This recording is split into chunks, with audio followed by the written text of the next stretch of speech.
दोस्तों आज की एपिसोड वहीं से शुरू होती है जहां पर पिछला एपिसोड एंड हुआ था। पिछला एपिसोड जानने से पहले अगर आपने अभी तक हम टेलीग्राम चैनल को ज्वाइन नहीं किया तो ज्वाइन कर लो। टेलीग्राम चैनल पे इसका मानव डाल दिया। टेलीग्राम चैनल की लिंक आपको डिस्क्रिप्शन में मिल जाएगी। तो लोंडो आज के एपिसोड की शुरुआत में हमें दिखाया जाता है हमलावर डेमियन पे अटैक कर देता है। उसे लगता है कि वो डेमियन को धोखा दे देगा और उसे धूल चढ़ा देगा। इसके बाद वो हमलावर डेमियन के फेस पे अटैक करने का कोशिश करता है, क्योंकि अगर वो उसके फेस पे अटैक करता है तो डेमियन जो है अपना डिफेंस छोड़ देगा। जैसे वो अपना डिफेंस छोड़ता है उस मौके का फायदा उठाते हुए वो हमलावर डेमियन के पैरों के पास जाएगा। वो झुक कर और पैरों को चीर देगा, रद्दी रद्दी कर देगा। वो तो यही सोच रहा होता है, लेकिन उस हमलावर को कहाँ पता है कि वो किसी बच्चे से नहीं बल्कि 17 साल एक्सपीरियंस वॉरियर से लड़ रहा है। एंड 17 साल का एक्सपीरियंस कोई कम वक्त होता नहीं है, जिस वजह से अपने डेमियन को पहले ही पता चल जाता है कि वो हमलावर कहाँ से अटैक करने वाला है, जिस वजह से वो आराम से खड़ा रहता है। जैसे वो हमलावर अटैक करने वाला होता है वो उसको डॉज करता है। डॉज करने के बाद उसे धूल चटा देता है, यानी कि उसको ही मार के गिरा देता है। वो हमलावर भी अपने साथियों की तरह तुरंत ढेर हो जाता है, लेकिन वो थोड़ा सा टक्कर देता है डेमियन को, जिस वजह से डेमियन बोलता है भले ये थोड़ा सा ताकतवर था लेकिन ये भी कोई ज्यादा ताकतवर था नहीं, ये भी किसी ठग की तरह छोटा मोटा फाइटर था। मेरे को इससे लड़के मजा नहीं लगा। डेमियन ये कुछ ज्यादा ही हो रहा है। मेरे को मालूम है तुम्हारा ओरा बहुत ज्यादा है, तुम बहुत ज्यादा स्ट्रांग हो, लेकिन मरते वक्त किसी की इज्जत करा करो यार। भाई साहब उसको कैसा लगेगा, तुम उसको इतना कमजोर बोल रहे हो, बोलेगे साला एक बच्चे ने मुझे ऑल इन कर दिया, कितना खराब लगेगा उसे। इन सब का काम तमाम करने के बाद अब बारी आती है उसके चच्चा पुकर की। पुकर के पास जाता है डेमियन और उसे खूब सबक सिखाता है, जिस वजह से उसकी फटके 24 हो जाती है। अब चच्चा की फटके 24 हो जाती है तो वो जो है हार मान लेता है और उससे माफी मांगते हुए उसके इंश्योरेंस यानी कि उसके पापा के जो इंश्योरेंस के पैसे मिले थे वो सारे उसको वापस कर देता है। पैसे लेने के बाद वो जब निकल रहा होता है यहाँ से तो लोग उससे पूछ रहे थे कि इसके बाद वो कहाँ जाने वाला है। तो डेमियन बताते हैं कि वो जो है अब आर्मी ज्वाइन करेगा, उसको जो है अपने पुराने साथियों से मिलना है। ये बोल के वो वहां से चला जाता है उस शहर से। जैसे कि तुम लोगों को पता है कि पिछले लाइफ में उसे जबरदस्ती आर्मी में ज्वाइन किया गया था, तो फिर इस बार वो क्यों ज्वाइन करना चाहता है, आखिरकार क्या मजबूरी है। तो दरअसल बात ऐसी है कि 5 साल बाद एक वार होने वाली है, जिस वजह से इस देश को बहुत ज्यादा नुकसान होने वाला है और गरीबों को बहुत ज्यादा भूखमरी झेलनी पड़ेगी।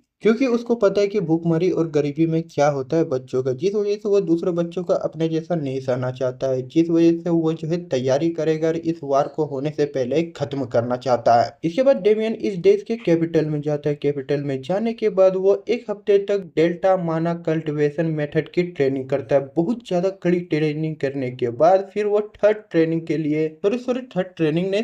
ट्रेनिंग सेंटर में रिक्रूटमेंट के लिए जाता है, यानी कि भर्ती होने के लिए जाता है। वहां पर रिक्रूटमेंट के लिए वहां पर अपनी शक्ति दिखानी होती है, जिस वजह से वहां पर जाता है डेमियन और अपना एक टेक्निक दिखाता है जो कि कॉमन तो रहता है लेकिन बहुत ज्यादा खतरनाक रहता है। अपना लौंडा डेमियन इतना ज्यादा स्पीड और पावरफुल रहता है कि उसको देखकर वहां का जो एग्जामिनर रहता है वो हैरान रह जाता है और वो बिना सवाल किए उसे पास कर देता है। लेकिन सबसे बड़ा ट्विस्ट तब आता है जब डेमियन ट्रेनिंग कर रहा होता है। जब वो ट्रेनिंग कर रहा होता है, ट्रेनिंग के दौरान उसको बाद में रियलाइज होता है कि उसका जो माना होल है वो इस बार पूरा परफेक्ट है, बिल्कुल भी डैमेज नहीं है। और तब वो अपने पावर फील करते हुए कहता है कि आई कैन यूज माना नाउ। और इसका मतलब तुम लोग समझ ही रहे हो ना कि इस बार हमारा हीरो और भी ज्यादा ओवर पावर होने वाला है। तो दोस्तों क्या डेमियन मिलिट्री में अपनी जगह बना पाएगा और माना पावर के साथ उसका अगला मूव क्या होगा, जानने के लिए इस वीडियो को लाइक करें और चैनल को सब्सक्राइब करें।